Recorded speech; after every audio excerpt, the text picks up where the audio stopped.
This is a story about a world obsessed with stuff. It's a story about a system in crisis.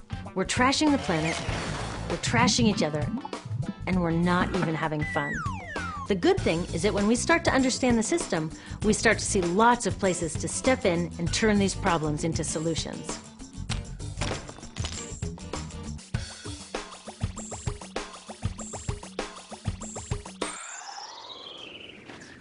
The other day, I couldn't find my computer charger.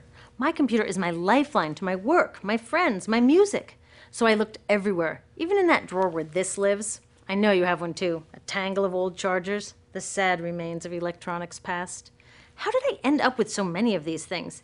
It's not like I'm always after the latest gadget. My old devices broke or became so obsolete I couldn't use them anymore. And not one of these old chargers fits my computer. Ugh! This isn't just bad luck. It's bad design. I call it design for the dump. Design for the dump sounds crazy, right? But when you're trying to sell lots of stuff, it makes perfect sense. It's a key strategy of the companies that make our electronics. In fact, it's a key part of our whole unsustainable materials economy.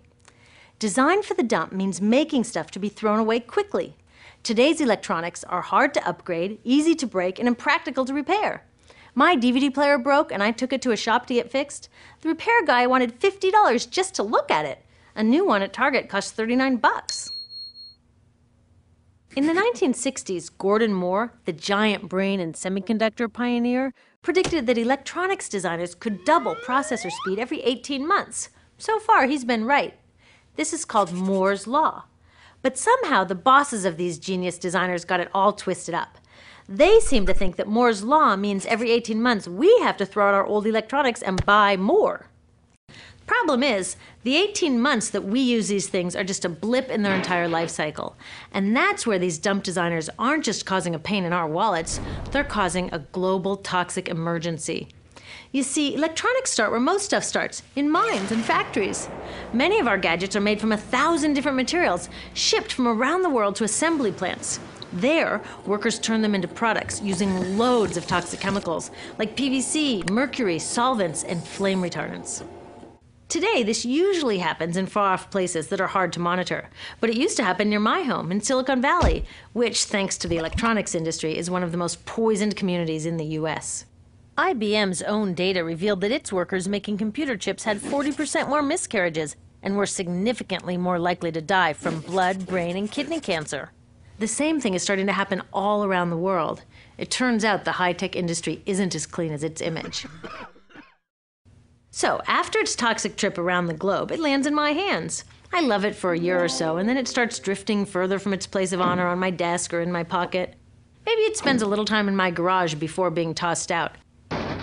And that brings us to disposal, which we think of as the end of its life. But really, it's just moved on to become part of the mountains of e-waste we make every year. Remember how these devices were packed with toxic chemicals? Well, there's a simple rule of production. Toxics in, toxics out. Computers, cell phones, TVs, all this stuff is just waiting to release all their toxics when we throw them away. Some of them are slowly releasing this stuff even while we're using them.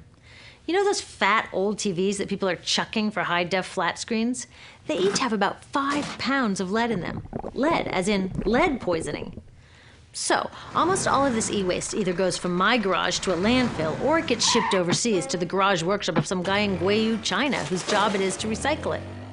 I've visited a bunch of these so-called recycling operations. Workers without protective gear sit on the ground, smashing open electronics to recover the valuable metals inside and chucking or burning the parts that no one will pay them for. So while I'm on to my next gadget, my last gadget is off poisoning families in Guiyu or India or Nigeria. Each year, we make 25 million tons of e-waste, which gets dumped, burned, or recycled. And most recycling is anything but green. So are the geniuses who design these electronics actually evil geniuses? I don't think so, because the problems they're creating are well hidden even from them. You see, the companies they work for keep these human and environmental costs out of sight and off their accounting books. It's all about externalizing the true costs of production. Instead of companies paying to make their facilities safe, the workers pay with their health. Instead of them paying to redesign using fewer toxics, villagers pay by losing their clean drinking water. Externalizing costs allow companies to keep designing for the dump. They get the profits and everyone else pays. When we go along with it, it's like we're looking at this toxic mess and saying to companies, you made it, but we'll deal with it. I've got a better idea. How about you made it, you deal with it? Doesn't that make more sense? Imagine that instead of all this toxic e-waste piling up in our garages or in the streets of Guayu, we sent it to the garages of the CEOs who made it. You can bet that they'd be on the phone to their designers pretty fast demanding they stop designing for the dump. Making companies deal with their e-waste is called extended producer responsibility, or product take-back. If all these old gadgets were their problem, it would be cheaper for them to just design them longer lasting, less toxic, and more recyclable in the first place. They could even make them modular so that when one part broke, they could just send us a new piece instead of taking back the whole broken mess. Already, take-back laws are popping up all over Europe and Asia. In the US, many cities and states are passing similar laws. These laws need to be protected and strengthened. It's time to get these brainiacs on our side. With take-back laws and citizen action to demand greener products, we can start a race to the top, where designers compete to make long-lasting, toxic-free products. So let's have a green Moore's Law. How about the use of toxic chemicals will be cut in half every 18 months? The number of workers poisoned will decline at an even faster rate. We need to give these designers a challenge they can rise to and do what they do best: innovate. Already, some of them are realizing they're too smart to be dump designers and are figuring out how to make computers without PVC or toxic flame retardants. Good job, guys. But we can do even more. When we take our e-waste to recyclers, we can make sure they don't export it to developing countries. And when we do need to buy new gadgets, we can choose greener products. But the truth is, we are never going to just shop our way out of this problem, because the choices available to us at the store are limited by the choices of designers and policymakers outside of the store. That's why we need to join with others to demand stronger laws on toxic chemicals and on banning e-waste exports. There are billions of people out there who want access to the incredible web of information and entertainment that electronics offer. But it's the access they want, not all the toxic garbage. So let's get our brains working on sending that old design for the dump mentality to the dump where it belongs, and instead building an electronics industry and a global society that's designed to last.